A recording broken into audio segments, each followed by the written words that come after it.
YSRCP MP అదే నెల్లూరుగా ఎంపీగా పోటీ చేస్తున్న విజయసాయిరెడ్డి అక్కడ విజయసాయిరెడ్డికి ఆపోజిట్గా టీడీపీ నుంచి పోటీ చేస్తున్న వేమిరెడ్డి ప్రభాకర్ రెడ్డి అఫిడవిట్లో తప్పుడు అఫిడవిట్ సమర్పించారంటూ కూడా విజయసాయిరెడ్డి గారు మీడియాతో మాట్లాడారు. ఆయన ఏమేమి తప్పుడు అఫిడవిట్ సమర్పించారో ఎన్నికల కమిషన్కి విజయసాయిరెడ్డి మాటల్లోనే వినండి. ఇక మూడవ అంశం చాలా ముఖ్యమైనటువంటిది, ప్రధానమైనటువంటి అంశం.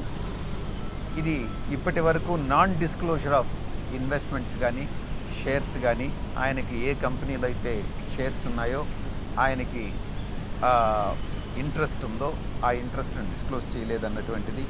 ఇక సెక్షన్ 9A సెంట్రల్ గవర్నమెంట్ కంపెనీస్లో కానీ సెంట్రల్ గవర్నమెంట్ కార్పొరేషన్స్తో కానీ ఏదైనా వ్యాపార సంబంధాలు లావాదేవీలు ఉన్నట్లయితే ఇక్కడ ఈ యొక్క ఇన్స్టెంట్ కేసులో వేమిరెడ్డి ప్రభాకర్ రెడ్డి గారి కేసులో ఇక్కడ 9A అన్నటువంటి దాన్ని మనం చెప్పాలి.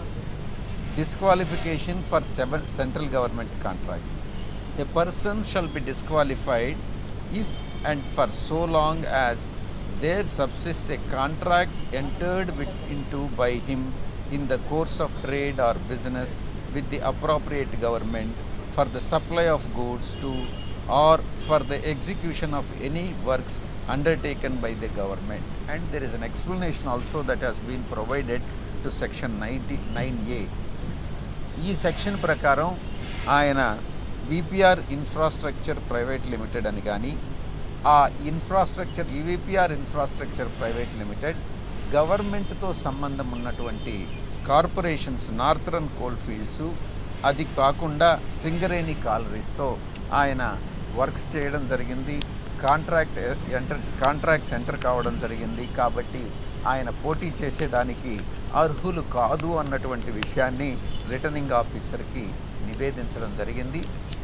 మేము ఇచ్చినటువంటి అబ్జెక్షన్స్ అన్నీ కూడా returning officer prima facie reject చేయడం జరిగింది. ఆయన యాక్సెప్ట్ చేయలేదు. దీనికి మేము న్యాయ నిపుణులతో సంప్రదించి మా యొక్క తదుపరి చర్యలు ఏంటి అన్నటువంటి విషయాన్ని నిర్ణయించడం జరుగుతుంది.